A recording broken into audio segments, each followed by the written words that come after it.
Hi ಸ್ನೇಹಿತರೆ, welcome to KK national academy. Good morning all my dear friends. Today one good news. So ಇಷ್ಟು ದಿನ ನಾವು ಒಂದು ನೇಮಕಾತಿ ಸಲುವಾಗಿ ಕಾಯ್ತಾ ಕೂಳ್ತಾ ಇದ್ವಿ ಸ್ನೇಹಿತರೆ. ಅದು ನಿಮಗೆ ಗೊತ್ತೇ ಇದೆ. ನೇಮಕಾತಿ ಕ್ರೈಸ್ಟ್ ಡಿಪಾರ್ಟ್ಮೆಂಟ್ ಯಾವಾಗ ನೇಮಕಾತಿ ಮಾಡುತ್ತೆ, ಸುಮಾರು 2-3 ತಿಂಗಳವರೆಗೂ ನಾವು ಇಂದಾಗುತ್ತೆ ನಾಳೆ ಆಗುತ್ತೆ ಅಂತೇಳಿ ಕಾಯ್ತಾ ಕುಂತಿದ್ವಿ. ಏನೋ ವಿಷಯಗಳು ಬಂದವು ಸ್ನೇಹಿತರೆ. ಆದರೆ ಇವತ್ತು ಫೈನಲ್ ಆಗಿ ನಮಗೆ ನೇಮಕಾತಿ ಆಗ್ತಾ ಇದೆ ಸ್ನೇಹಿತರೆ. ಸೊ ದಿನಾಂಕ ನೋಡಿ ಸ್ನೇಹಿತರೆ, 10/7/2026 ಈ ನೇಮಕಾತಿ ಆಗ್ತಾ ಇದೆ. ಈ ನೇಮಕಾತಿಯೆಲ್ಲ ಏನೆಲ್ಲ ಬದಲಾವಣೆ ಆಗೋದು, ಯಾವ ರೀತಿ ಬದಲಾವಣೆ ಆಗಿದೆ ಮತ್ತು ಅದೇ ರೀತಿಯಾಗಿ ಇನ್ನೂ ಬದಲಾವಣೆ ಏನಾಗಬೇಕು ಅನ್ನೋದಕ್ಕೆ ಈ ಫೈನಲ್ ಆಗಿ ನಾನು ನಿಮಗೆ ಹೇಳ್ಕೊಡ್ತಾ ಇದ್ದೀನಿ ಸ್ನೇಹಿತರೆ. ಅದು ಆಯಿತು. ಇನ್ನೊಂದು ನೇಮಕಾತಿ ಎಕ್ಸಾಮ್ ಯಾವಾಗ, ಪೇಪರ್ 1 ಪೇಪರ್ 2. ಕೆಲವು ಜನ ಏನಂದರೆ ಇಲ್ಲ ಪೇಪರ್ 1ಗೆ ಮತ್ತು ಕಮ್ಯುನಿಕೇಷನ್ ಪೇಪರ್ ಇರುತ್ತೆ, ಆಯಿತು ಫೈನಲ್ ಆಯಿತು ಅಂತ ಹೇಳಿದರು. ಸೊ ನಾನು ಹೇಳಿದೆ ಸ್ನೇಹಿತರೆ, ಇಲ್ಲ ಸಬ್ಜೆಕ್ಟ್ ವಿಷಯವಾರು ಶಿಕ್ಷಕರಿಗೆ ಪೇಪರ್ 1 ಮತ್ತು ಪೇಪರ್ 2 ಇರುತ್ತೆ, ಅದಕ್ಕೆ ಸ್ಪೆಸಿಫಿಕ್ ಆಗಿ ನಿರ್ದಿಷ್ಟ ಪತ್ರಿಕೆ ಕಂಪಲ್ಸರಿ ಇರುತ್ತೆ ಅಂತ ಹೇಳಿದೆ ಸ್ನೇಹಿತರೆ. ಅದರ ಪ್ರಕಾರ ಏನಾಗಿದೆ, ನಿರ್ದಿಷ್ಟ ಪತ್ರಿಕೆ ಕಂಪಲ್ಸರಿ ವಿಷಯವಾರು ಸಬ್ಜೆಕ್ಟಿಗೆ ಇರುತ್ತಂತ ಹೇಳಿದೆ, ಅದು ಇದೆ ಸ್ನೇಹಿತರೆ. ಅದ್ರ ಬಗ್ಗೆ ನಾವು ಡೀಟೇಲ್ ಆಗಿ ತಿಳಿಯುವ ಮುಂಚೆ ಯಾರೆಲ್ಲ ನಮ್ಮ ಚಾನಲನ್ನು ಹೊಸದಾಗಿ ನೋಡ್ತಾ ಇದ್ರಲ್ಲ ಸಬ್ಸ್ಕ್ರೈಬ್ ಆಗಿ, ಅದೇ ರೀತಿಯಾಗಿ ಇಷ್ಟ ಆದರೆ ಲೈಕ್ ಮಾಡಿ ಮತ್ತು ನಿಮ್ಮ ಸ್ನೇಹಿತರಿಗೆ ಶೇರ್ ಮಾಡಿ. ಅಪ್ಲಿಕೇಶನ್ ವಿಧಾನ ಹೇಗೆ, ಯಾವ ರೀತಿ ಹಾಕಬೇಕು ಅಂದರೆ ಪ್ರತಿಯೊಂದು ವಿಷಯಕ್ಕೆ ಏನೆಲ್ಲ ಒಂದು ವಿದ್ಯಾ ಅರ್ಹತೆ ಕೊಟ್ಟಿದ್ದಾರೆ ಅಂತ ನಾವು ನೋಡ್ತಾ ಹೋಗೋಣ ಸ್ನೇಹಿತರೆ. ಸೊ ನೋಡಿ, ನಮ್ಗೆ ಗೊತ್ತಿದೆ ಅಧಿಸೂಚನೆ ಕರ್ನಾಟಕ ಶಿಕ್ಷಣ ಸಂಸ್ಥೆ ಆಧೀನದಲ್ಲಿ. ಸೊ ಒಂದು ಸೆಕೆಂಡು, ಮೊರಾರ್ಜಿ ದೇಸಾಯಿ, ಕಿತ್ತೂರಾಣಿ ಚೆನ್ನಮ್ಮ ಆಗಿರ್ಬೋದು, ಅಟಲ್ ಬಿಹಾರಿ ವಾಜಪೇಯಿ ಆಗಿರ್ಬೋದು, Indira Gandhi, doctor B R Ambedkar. ಇಲ್ಲಿ ನಾನ್ ಎಚ್ಕೆ ಭಾಗಕ್ಕೆ ಅಂದರೆ ಕಲ್ಯಾಣ ಕರ್ನಾಟಕದಲ್ಲಿ ಖಾಲಿ ಇರುವ ಸಿ ಗ್ರೂಪ್ ಶಿಕ್ಷಕರ ಹುದ್ದೆಗಳಿಗೆ ನೇರ ನೇಮಕಾತಿ ಮಾಡುವ ಸಂಬಂಧ ಕರ್ನಾಟಕ ಪರೀಕ್ಷಾ ಪ್ರಾಧಿಕಾರದಿಂದ ಆನ್ಲೈನ್ ಮೂಲಕ ಅರ್ಜಿಗಳನ್ನು ಅನ್ವಯಿಸಲಾಗಿದೆ. ಅರ್ಹ ಅಭ್ಯರ್ಥಿಗಳು ಸದರಿ ಉದ್ಯೋಗ ನೇಮಕಾತಿ ಅರ್ಹತೆ ಪಡೆಯಲು ಕರ್ನಾಟಕ ಪರೀಕ್ಷಾ ಪ್ರಾಧಿಕಾರವು ನಡೆಸುವ ಸ್ಪರ್ಧಾತ್ಮಕ ಪರೀಕ್ಷೆಗಳಿಗೆ ನೋಡಿ, ಕೆಲವರು ತಿಳ್ಕೊಂಡ್ಬಿಡ್ತಾರೆ ನೇರ ನೇಮಕಾತಿ ಅಂದ್ಬಿಟ್ರೆ ಆಯ್ತು ಮೆರಿಟ್ ಮೇಲೆ ಅಂತೇಳಿ. ಸೊ ಅಲ್ಲ, ಇಲ್ಲಿ ಏನಾಗುತ್ತೆ ಅಂತಂದಾಗ ಅದು ನೇರ ನೇಮಕಾತಿ ಬದಲಾಗಿ ಎಕ್ಸಾಮ್ ನಡೆಸ್ತಾನೆ. ಅಂದರೆ ಯಾವುದೇ ರೀತಿಯ ಇಲ್ಲಿ ಇಂಟರ್ವ್ಯೂ ಇರಲ್ಲ ಅಂತ ಅರ್ಥ. ಕೆಲವು ಬಿ ಗ್ರೂಪಿಗೆಲ್ಲ ಇಂಟರ್ವ್ಯೂ ಇರುತ್ತಲ್ಲ, ಆ ರೀತಿ ಇಂಟರ್ವ್ಯೂ ಇರಲ್ಲ ಅಂತ ಅರ್ಥ. ಓಕೆನಾ ಸ್ನೇಹಿತರೆ? ಹಾಂ. ಸೊ ನೋಡಿ, ಇಲ್ಲಿ ನಿಮ್ಗೆ ಗೊತ್ತಿದೆ ಯಾವೆಲ್ಲ ಎಷ್ಟು ಪೋಸ್ಟ್ ಇದ್ದಾವೆ ನೋಡಿ. ವಸತಿ ಶಾಲೆ ಶಿಕ್ಷಣ ಸಂಸ್ಥೆಗಳಲ್ಲಿ ಆಧೀನದಲ್ಲಿ ವಸತಿ ಶಾಲೆಗಳಲ್ಲಿ ಶಿಕ್ಷಕರ ಹುದ್ದೆಗಳಿಗೆ ಭರ್ತಿ ಮಾಡಲು ಪ್ರಸ್ತಾವನೆಯನ್ನು ಸಲ್ಲಿಸಲಾಗಿದ್ದ ವಿವರ ನೋಡಿ, ಸಲ್ಲಿಸಲಾದ ವಿವರ ಮತ್ತು ಅದನ್ನು ನೇಮಕಾತಿ ಮಾಡಿಕೊಳ್ತಕ್ಕಂಥ ಒಂದು ವಿವರ ಇಲ್ಲಿದೆ. ಅದು ಏನೆಲ್ಲ ಇದೆ ನೋಡಿ. ಸೊ ಪ್ರಥಮವಾಗಿ ಫಸ್ಟ್ ಲ್ಯಾಂಗ್ವೇಜ್ ಕನ್ನಡ ಶಿಕ್ಷಕರು ನೋಡಿ, 100 ಮೊದಲೇ ಇತ್ತು. ಆನಂತರ ಏನಾಯಿತು, ಬ್ಯಾಕ್ಲಾಗ್ ಅಂದರೆ ಇಂದು ಉಳಿದ ಹುದ್ದೆ 3 ಇದೆ, ಟೋಟಲ್ಲು 103. ನೆಕ್ಸ್ಟು ಇಂಗ್ಲೀಷ್ ಶಿಕ್ಷಕರಿಗೆ 108 ಪೋಸ್ಟ್ ಇದೆ. ಹಿಂದಿ ಶಿಕ್ಷಕರಿಗೆ 55 ಪೋಸ್ಟ್ ಇದೆ. ಅದೇ ರೀತಿಯಾಗಿ ನೋಡಿ, ಒಂದು ಸೆಕೆಂಡ್ ಸ್ನೇಹಿತರೆ, ಗಣಿತ ಶಿಕ್ಷಕರಿಗೆ 103 ಪೋಸ್ಟ್ ಇದೆ ಸ್ನೇಹಿತರೆ. ವಿಜ್ಞಾನ ಶಿಕ್ಷಕರಿಗೆ 106 ಪೋಸ್ಟ್ ಇದೆ. ಸಮಾಜ ವಿಜ್ಞಾನ ಶಿಕ್ಷಕರು ಅಂದರೆ ಆರ್ಟ್ಸ್ ಟೀಚರ್ಸ್ 154 ಇದೆ, ಕಲ್ಯಾಣ ಕರ್ನಾಟಕ. ಮತ್ತು ಅದಕ್ಕೆ ಇದು ಬೇರೆ ಇದೆ, ಹೇಳ್ತೀನಿ ಸ್ನೇಹಿತರೆ. ಗಣಕಯಂತ್ರ ಶಿಕ್ಷಕರಿಗೆ 57 ಪೋಸ್ಟ್ ಇದೆ. ದೈಹಿಕ ಶಿಕ್ಷಕರಿಗೆ ಎಷ್ಟಿದೆ ಅಂತಂದರೆ 81 ಪೋಸ್ಟ್ ಇದೆ. ಸೊ ಇಲ್ಲಿ ಇನ್ನೊಂದು ಏನಪ್ಪ ಅಂದರೆ ಹಾಸ್ಟೆಲ್ ವಾರ್ಡನ್ನು ಇಲ್ಲ, ಹಾಸ್ಟೆಲ್ ವಾರ್ಡನ್ ಪ್ರತ್ಯೇಕವಾಗಿ ಬಿಡ್ತಾರೆ. ಹಾಸ್ಟೆಲ್ ವಾರ್ಡನ್ನು FDA SDA ಅದನ್ನು ಏನು ಮಾಡ್ತಾರೆ, SDA ಏನು ಮಾಡ್ತಾರೆ ಅಂದರೆ ಒಂದು ಬೇರೆ ನೋಟಿಫಿಕೇಷನ್ ಆಗುತ್ತೆ, ನಾನ್ ಟೀಚಿಂಗ್ ಸ್ನೇಹಿತರೆ. ಅದನ್ನು ಬೇರೆ ಒಂದು ನೋಟಿಫಿಕೇಷನ್ ಆಗುತ್ತೆ, ವೇಟ್ ಮಾಡ್ಬೇಕು ಸ್ನೇಹಿತರೆ. ಓಕೆನಾ? ಹಾಂ, ಇಷ್ಟು ನಾವು ನೋಡ್ತಾ ಹೋಗ್ವಿ. ಒಂದು ಸೆಕೆಂಡು, ಇಲ್ಲಿ ನೇಮಕಾತಿಯ ವಿಧಾನ ಮತ್ತು ಅಲ್ಲಿ ಇರ್ತಕ್ಕಂಥ ಅರ್ಹತೆ ಏನು ಅಂತ ನೋಡ್ತಾ ಹೋದಾಗ ಸ್ನೇಹಿತರೆ, ನಮಗೆ ಒಂದು ಮನದಟ್ಟ ಆಗುತ್ತೆ. ಏನು ಮನದಟ್ಟ ಆಗುತ್ತೆ ಅಂತಂದಾಗ ಇಲ್ಲಿ ಒಂದು ಸಂಪೂರ್ಣವಾಗಿ ನಾವು ನೋಡ್ಕೋಬೇಕಾಗುತ್ತೆ ಸ್ನೇಹಿತರೆ, ಪ್ರತಿಯೊಂದನ್ನು ನೋಡ್ಕೋಬೇಕು. ಇಲ್ಲಾಂದರೆ ಸ್ವಲ್ಪ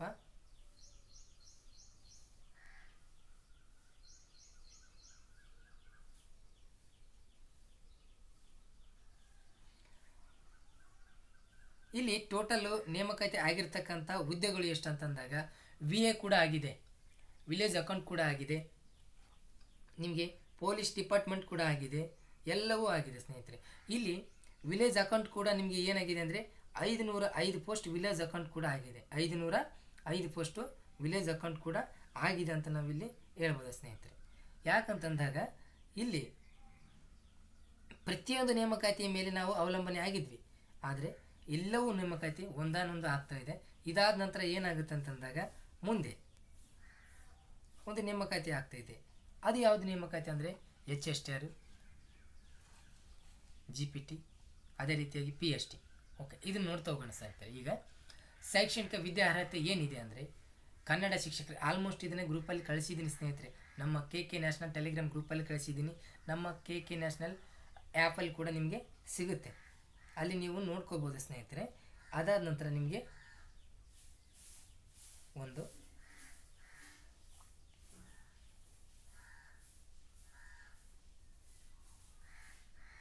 ಇಲ್ಲಿ ನೋಡಿ, ಮಾನ್ಯತೆ ಪಡೆಯುವ ವಿಶ್ವವಿದ್ಯಾಲಯದಿಂದ ಕನ್ನಡ ಭಾಷೆಯನ್ನು ಒಂದು ಐಚ್ಛಿಕ ವಿಷಯ ಆಪ್ಷನಲ್ ಆಗಿ ತೆಗೆದುಕೊಂಡಿರಬೇಕು.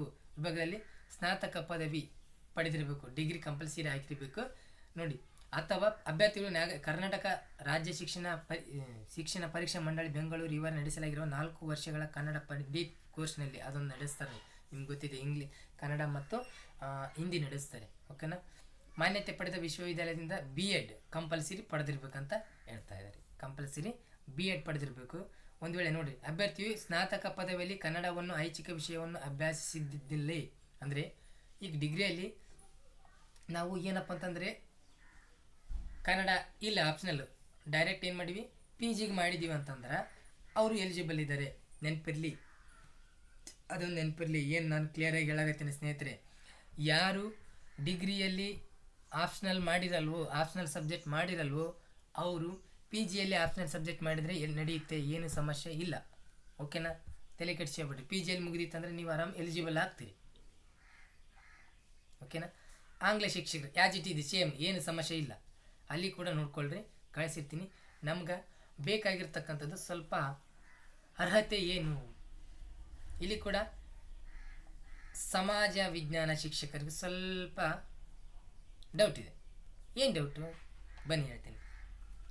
ಸಮಾಜ ವಿಜ್ಞಾನ ಶಿಕ್ಷಕರು ನೋಡಿ, ನಾನು ಮೊದಲೇ ಹೇಳಿದ ಹಾಗೆ ಏನಾಗಿತ್ತು ಅಂತಂದಾಗ ಇಂಗ್ಲೀಷ್ ಕಡ್ಡಾಯ ಇತ್ತು. ಕೆಳಕಂಡ ಯಾವುದೇ 2 ವಿಷಯಗಳಲ್ಲಿ ಐಚ್ಛಿಕ ವಿಷಯವನ್ನಾಗಿ ತೆಗೆದುಕೊಂಡು ಕಲಾ ವಿಭಾಗದಲ್ಲಿ ಸ್ನಾತಕ ಪದವಿಯನ್ನು ಪಡೆದಿರಬೇಕು ಎಂದರೆ ಇತಿಹಾಸ ಆಗಿರ್ಬೋದು, ಎಕನಾಮಿಕ್ಸ್ ಆಗಿರ್ಬೋದು, ರಾಜ್ಯಶಾಸ್ತ್ರ ಆಗಿರ್ಬೋದು, ಸಮಾಜಶಾಸ್ತ್ರ ಮತ್ತು ಭೂಗೋಳಶಾಸ್ತ್ರ, ಇವು 5 ಸಬ್ಜೆಕ್ಟ್ ವಿಷಯಗಳಲ್ಲಿ ಯಾವುದಾದರೂ 2 ಸಬ್ಜೆಕ್ಟನ್ನು ತೆಗೆದುಕೊಂಡಿರಬೇಕು ಡಿಗ್ರಿಯಲ್ಲಿ. ಓಕೆನಾ. ನೋಡಿರಿ, ಅದೇ ರೀತಿಯ B.Ed ಕಂಪಲ್ಸರಿ ಇರಬೇಕು. ಅದಾದ ನಂತರ ಅಭ್ಯರ್ಥಿ ಸ್ನಾತಕ ಪದವಿ ಅಥವಾ ಪದವಿ ಪೂರ್ವ ಕೋರ್ಸ್ ಅಥವಾ SSLCಯಲ್ಲಿ ಕನ್ನಡವನ್ನು ಒಂದು ಭಾಷೆಯನ್ನಾಗಿ ಅಭ್ಯಾಸ ಮಾಡಿರಬೇಕು.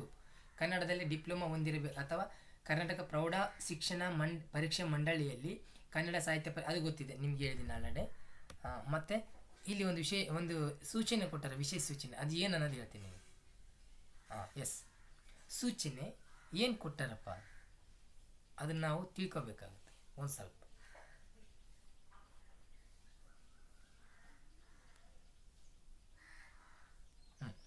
ನೋಡಿ, ಇಲ್ಲಿ ಕೊಟ್ಟಿದ್ದಾರೆ ವಿಶೇಷ ಸೂಚನೆ ಅಂತ ಕೊಟ್ಟಿದ್ದಾರೆ.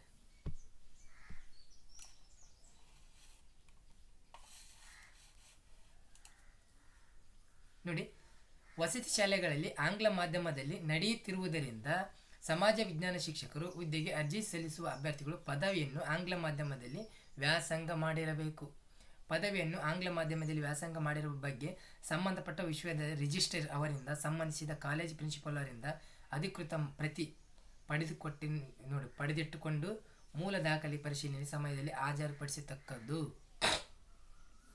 ಡಿಗ್ರಿ ಕಂಪಲ್ಸರಿ ಏನಾಗಿರಬೇಕು, ಕಂಪಲ್ಸರಿ ಇಂಗ್ಲೀಷ್ ಇದರಲ್ಲೇ ಮುಗಿದಿರಬೇಕಂತ ಕ್ಲಿಯರ್ ಆಗಿ ಹೇಳಿದ್ದಾರೆ.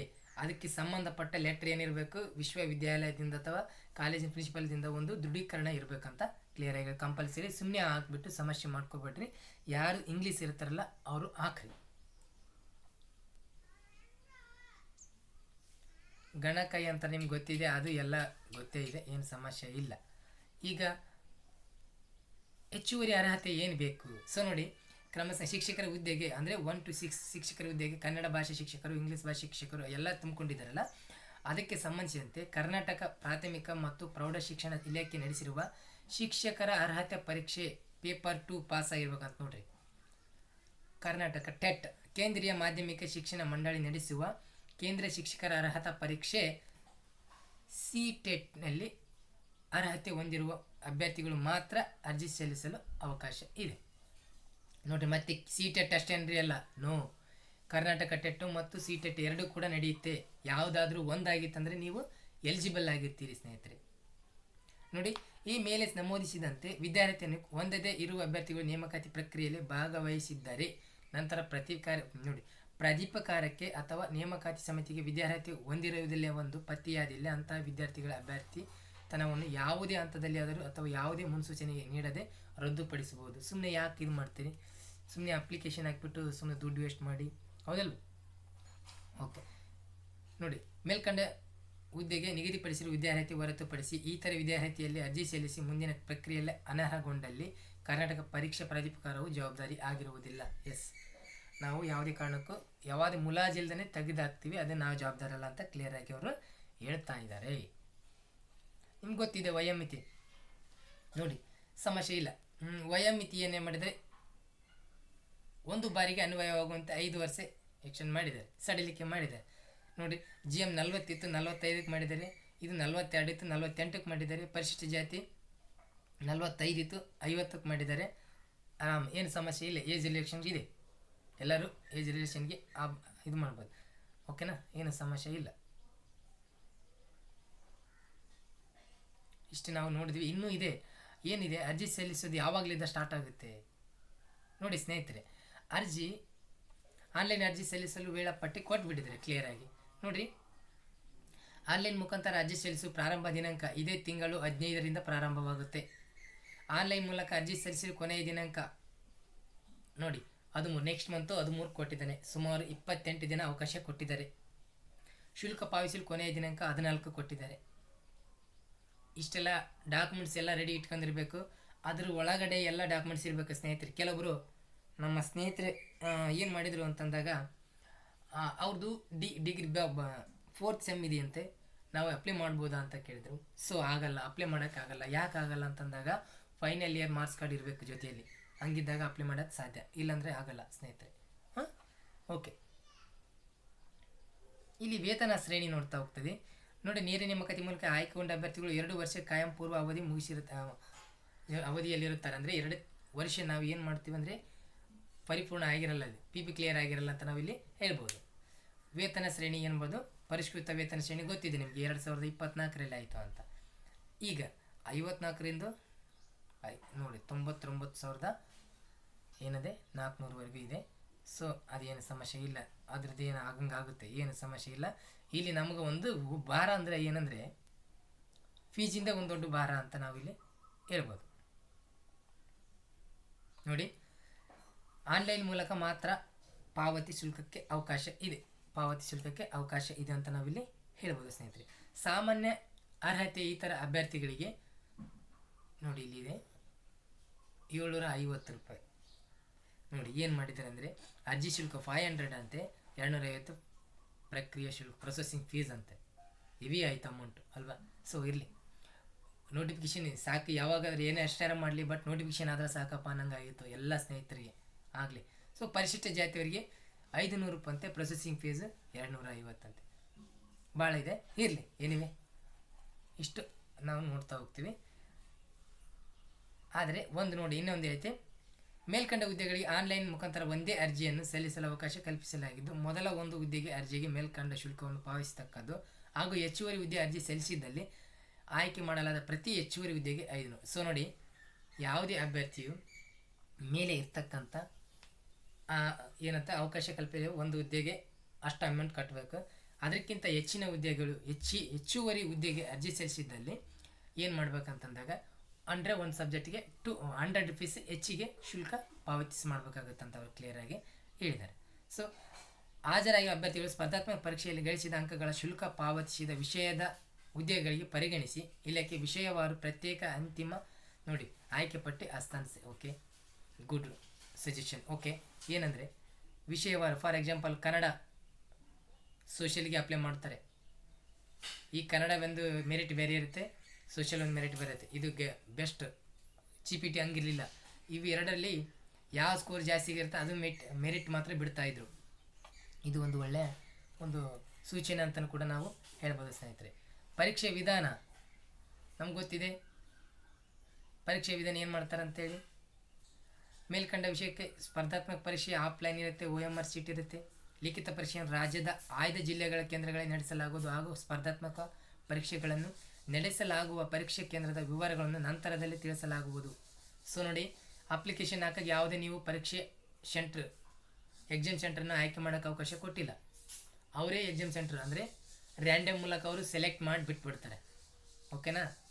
ನೆಕ್ಸ್ಟು ಅವ್ರು ಯಾವಾಗ ಆಲ್ ಟಿಕೆಟ್ ಬಿಡ್ತಾರೋ ಅದು ಎಕ್ಸಾಮ್ ಡೇಟ್ ಕೊಟ್ಟಿಲ್ಲ, ಆಲ್ ಟಿಕೆಟ್ ಅವಾಗೂ ಮಾಡ್ತಾರೆ. ಆಲ್ ಟಿಕೆಟ್ ತೆಗೆದುಕೊಂಡು ಎಕ್ಸಾಮ್ಗೆ ಏನೆಲ್ಲ ಡಾಕ್ಯುಮೆಂಟ್ಸ್ ಬೇಕಂತಲೂ ಕ್ಲಿಯರಾಗಿ ಹೇಳಿದ್ದಾರೆ. ಅದನ್ನು ಆಲ್ರೆಡಿ ನಾನು ನಿಮಗೆ ಕಳಿಸಿದ್ದೀನಿ. ಮತ್ತು ನೋಡಿರಿ, ಎಕ್ಸಾಮ್ ಡೇ ಮತ್ತು ಪರೀಕ್ಷೆ ಕೇಂದ್ರನೂ ಚೇಂಜ್ ಮಾಡಲ್ಲ.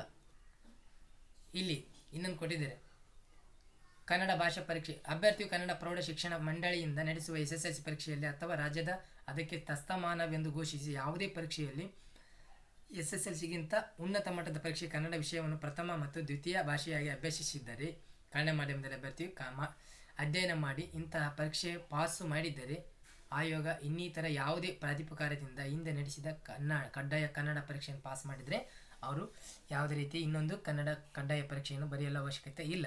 ಇಲ್ಲಾಂದರೆ 150ಕ್ಕೆ ಪರೀಕ್ಷೆ ಬರೀಬೇಕಾಗುತ್ತೆ. ಓಕೆ, ಅದಾಯಿತು. ಈಗ ಇನ್ನೊಂದು ಏನು ಗೊತ್ತಾ, ನಮಗೆ ಒಂದಿರ್ತಕ್ಕಂಥದ್ದು ಸಿಲೆಬಸ್ ಏನಿದೆ. ಸಿಲೆಬಸ್ ನೋಡಿ ಸ್ನೇಹಿತರೆ, 100 ಮಾರ್ಕ್ಸಿಗೆ GK ಇರುತ್ತೆ, 100 ಮಾರ್ಕ್ಸಿಗೆ GK ಇರುತ್ತೆ, ಬಟ್ 2 ಗಂಟೆ ಇರುತ್ತೆ. ಅದೇ ರೀತಿಯಾಗಿ ಸ್ಪೆಸಿಫಿಕ್ ನಾನು ಹೇಳಿದ ಹಾಗೆ 2ನೇ ಪೇಪರ್ ಕೂಡ ವಿಷಯವಾರು ಸಂಬಂಧಿಸಿದಂತೆ ಇರುತ್ತೆ. ಅದಕ್ಕೂ 100 ಮಾರ್ಕ್ಸ್ ಇರುತ್ತೆ, 100 ಕ್ವಶನ್ಸ್ ಇರುತ್ತೆ. ಓಕೆನಾ. ಅವ್ರು ಏನು ಮಾಡಿದರು, 100 ಕ್ವಶನ್ 200 ಮಾರ್ಕ್ಸ್ ಹಾಕಿದರು. KPSC ಅವರು ಇವರು 100 ಕ್ವಶನ್ಗೆ 100 ಮಾರ್ಕ್ಸ್. ಓಕೆನಾ. ಓಕೆ ನೋಡಿ, ಎಕ್ಸಾಮ್ ಡೇಟ್ ಸ್ಪರ್ಧಾತ್ಮಕ ಪರೀಕ್ಷೆ ವಿವರವಾದ ವೇಳಾಪಟ್ಟಿ ಪರೀಕ್ಷೆ ವೆಬ್ಸೈಟ್ನಲ್ಲಿ ನಂತರ ಪ್ರಕಟಿಸಲಾಗುತ್ತದೆ. ಓಕೆ, ಏನೂ ಸಮಸ್ಯೆ ಇಲ್ಲ. ಇನ್ನೊಂದು ಕ್ಲಿಯರಾಗಿ ನೋಟಿಸ್ ಹೇಳಿದ್ದಾರೆ ನೋಡ್ರಿ. ಏನು ಹೇಳಿದರೆ ಇಲ್ಲಿ, ಸ್ಪರ್ಧಾತ್ಮಕ ಪರೀಕ್ಷೆಯಲ್ಲಿ ಅಭ್ಯರ್ಥಿಯು ಅರ್ಹತೆಗಾಗಿ ಕನಿಷ್ಠ 35ರಷ್ಟು ಅಂಕಗಳನ್ನು ಗಳಿಸುವುದು ಕಡ್ಡಾಯವಾಗಿರುತ್ತದೆ. 100 ಮಾರ್ಕ್ಸಿಗೆ 35 ಒಂದು ಪೇಪರ್ ಮಾಡಿ, ಒಂದು ಪೇಪರ್ 30 ಮಾಡಿದಿ ಅಂದರೆ ನೀನು ವೇಸ್ಟ್. ನೆನಪಿರಲಿ ಸ್ನೇಹಿತರೆ. ಈಗ 200 ಕ್ವಶನು 200 ಮಾರ್ಕ್ಸ್ ಇದೆ. ಓಕೆನಾ. ಇಲ್ಲಿ 2 ಪೇಪರ್ ಸೇರಿ 70 ಕಡ್ಡಾಯವಾಗಿ ಅಂಕ ಪಡೆದಿರಬೇಕು. 2 ಪೇಪರ್ ನೋಡ್ವಿ, 70 ಪಡೆದಿದ್ರೆ ಮಾತ್ರ. ಈಗ ನೋಡಿ 70 ಪಡೆದಿದ್ದೀವಿ ಅಂಕ. ನೀನು ಮೆರಿಟ್ ಏನು ಭಾಳ ಕಡಿಮೆ ನಿಂತು 70 ಆದರೂ ಕೂಡ ನಿಂದು ಆಗಿಬಿಡುತ್ತೆ. ಸೊ ಇಲ್ಲಿ ಏನಪ್ಪ, ಈಗ ಫಾರ್ ಎಕ್ಸಾಂಪಲ್ ಕನ್ನಡ 103 ಸೀಟ್ ಇದೆ. ಎಸ್ಸಾ, ಅಲ್ಲಿ ಎಷ್ಟು ಫಾರ್ ಎಕ್ಸಾಂಪಲ್ ಒಂದು 90 ಜನ 70 ಪಡೆದಿದ್ದಾರೆ. ಇನ್ನು ಉಳಿದದ್ದು 13 ಪೋಸ್ಟ್ ಉಳ್ಕೊಂಡಿದೆ ಅಂದ್ಕೊಳ್ರಿ. ಅದರಲ್ಲಿ 69, 68 ನಾನು ತಗೊಂಡು ನನ್ನ ಕನ್ಸಿಡರ್ ಮಾಡಿರಿ ಮಾರ್ಕ್ಸಿಗೆ ಮೆರಿಟ್ ಅಂತಂದರೆ ಬರಲ್ಲ ಸ್ನೇಹಿತರೆ. ಅಲ್ಲಿ ಪೋಸ್ಟ್ ಹಂಗೆ ಉಳಿತವೆ, ವ್ಯರ್ಥಾಗಿ ನಿಮ್ಮನ್ನು ನೇಮಕಾತಿ ಮಾಡ್ಕೊಳ್ಳಲ್ಲ. ನೆನಪಿರಲಿ, ಕಡ್ಡಾಯವಾಗಿ 100ಕ್ಕೆ 35 ಕಡ್ಡಾಯವಾಗಿ ತೆಗೆದುಕೊಂಡಿರಬೇಕು. ಓಕೆನಾ. ಇಲ್ಲೇ ಹೇಳ್ಬಿಟ್ಟಾರೆ ನೋಡಿರಿ. ಇನ್ನೊಂದು ಏನು ಹೇಳಿದ್ದಾರೆ ನೋಡಿ ಸ್ನೇಹಿತರೆ, ಋಣಾತ್ಮಕ ಮೌಲ್ಯಮಾಪನ ನೆಗೆಟಿವ್ ಮಾರ್ಕ್ಸ್ ಇರುತ್ತೆ. ನೆನಪಿರಲಿ, ನೆಗೆಟಿವ್ ಇರುತ್ತೆ. ಅವ್ರು ಕ್ಲಿಯರಾಗಿ ಕೊಟ್ಟಿದ್ದಾರೆ. ಇನ್ನೊಂದು ವಿಷಯ ಕೊಟ್ಟಿದ್ದಾರೆ, ಅದನ್ನು ಕ್ಲಿಯರಾಗಿ ಹೇಳ್ತೀನಿ ನೋಡಿರಿ. ಸ್ಪರ್ಧಾತ್ಮಕ ಪರೀಕ್ಷೆಯ ಪ್ರಶ್ನೆ ಪತ್ರಿಕೆಯಲ್ಲಿ ಪ್ರತಿಯೊಂದು ಪ್ರಶ್ನೆಗೂ 4 ಪರ್ಯಾಯ ಉತ್ತರಗಳಿದ್ದು ಅಭ್ಯರ್ಥಿ ಯಾವುದಾದರೂ ಒಂದು ಸರಿ ಉತ್ತರವನ್ನು ಮಾತ್ರ ಆಯ್ಕೆ ಮಾಡತಕ್ಕದ್ದು. ಪ್ರತಿ ತಪ್ಪು ಉತ್ತರಕ್ಕೆ 4ನೇ ಒಂದು ಅಂಶ ಅಂದರೆ 0.25. 4 ನೋಡಿರಿ ಹೇಳ್ತೀನಿ, 4 ತಪ್ಪಾದರೆ 1 ಮಾರ್ಕ್ಸ್ ಕಟ್ ಆಗುತ್ತೆ. ಇನ್ನೊಂದು ಕ್ಲಿಯರಾಗಿ ಹೇಳಿದ್ದಾರೆ. ಸೆಕೆಂಡ್ ಪಾಯಿಂಟ್ಸ್ ನೋಡಿ, OMR ಉತ್ತರ ಪತ್ರಿಕೆಯಲ್ಲಿ 5ನೇ ಆಯ್ಕೆ ಕೊಟ್ಟಿದ್ದಾರೆ ಸ್ನೇಹಿತರೆ. This is very important. ನೆನಪಿರಲಿ, ವೃತ್ತವನ್ನು ನೀಡಿದ್ದು ಉತ್ತರಿಸದೇ ಇರುವ ಪ್ರಶ್ನೆಗಳಿಗೆ 5ನೇ ಆಯ್ಕೆ ವೃತ್ತವನ್ನು ನೋಡಿ. ವೃತ್ತವನ್ನು ಶೇಡ್ ಮಾಡಲು ಕೊನೆಯ ಬೆಲ್ ಆದ ನಂತರ ಹೆಚ್ಚುವರಿಯಾಗಿ 5 ನಿಮಿಷಗಳ ಕಾಲ ನೀಡಲಾಗುತ್ತದೆ. ಯಾವುದೇ ಆಯ್ಕೆಯನ್ನು ವೃತ್ತವನ್ನು ಶೇಡ್ ಮಾಡದಿಲ್ಲದಿದ್ದರೂ ಅಂಕಗಳನ್ನು ಕಡಿತಗೊಳಿಸಲಾಗುವುದು. This is very important sentence. So ನೋಡಿ, 4 ಆಯ್ಕೆಗಳು ಕೊಟ್ಟಿದ್ದಾರೆ, ಈಗ 5 ಅಂಕಗಳು ಕೊಟ್ಟಿದ್ದಾರೆ. ನಿನಗೆ ಆನ್ಸರ್ ಗೊತ್ತಿತ್ತಂದರೆ ಇವು 4 ಹಾಕ್ರಿ. ಒಂದು ವೇಳೆ ಗೊತ್ತಿಲ್ಲ ಅಂದರೆ ಬಿಟ್ಟು ಬಂದರೂ ಕೂಡ ನಿಮಗೆ ಮೈನಸ್ ಆಗುತ್ತೆ.